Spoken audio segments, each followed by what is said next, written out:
Hello दोस्तों, आज हम इंडिया में फ्रेजेस करेंगे 20। Go belly up means go bankrupt, यानी कि दिवालिया हो जाना।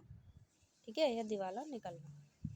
गो डच मतलब डिवाइड द कॉस्ट, यानी कि लागत को विभाजित करना। एक हमारा रह गया था 502 का गो डाउन इन फ्लेम्स, यानी फेल पूरी तरीके से, कंप्लीटली पूरी तरीके से विफल होना, असफल होना एक तरीके से। Go for a song, to be sold cheaply, सस्ते में बेचा जाना एक तरीके से। गो फॉर द जगलर का मतलब होता है अटैक ऑल आउट, सब तरफ से हमला होना एक तरीके से। गो गेटर, ए रियल अचीवर तेजी से तरक्की करने वाला। गो हेवायर कौन होता है? बिकम आउट ऑफ कंट्रोल, जो कंट्रोल से बाहर होता है। गो ओवर मतलब देखना, रिव्यू करना, समीक्षा करना एक तरीके से। Go through fire and water, undergo any risk, to experience many dangers in order to achieve something, कोई भी खतरा मोल ले लेना। Go to rack and ruin मतलब get into a bad condition या फिर डिस्ट्रॉयड, जो मिट्टी में मिल जाता है या बर्बाद हो जाता है।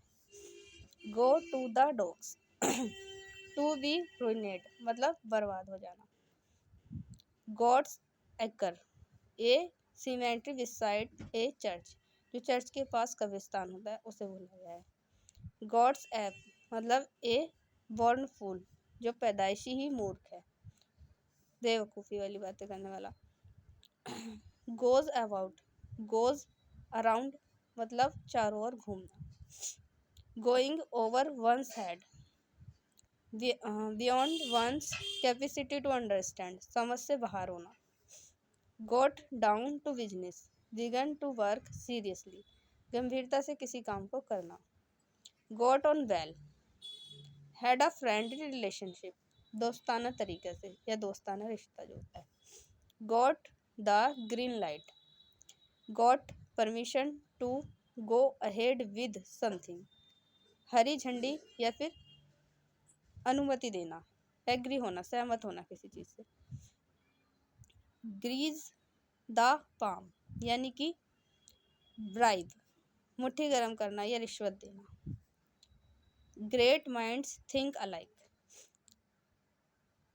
Sad when two people have the same opinion और मेक द सेम चॉइस, जब दो लोगों की एक ही राय होती है, एक जैसी, उसे बोलते हैं great minds think alike. Thank you so much for watching.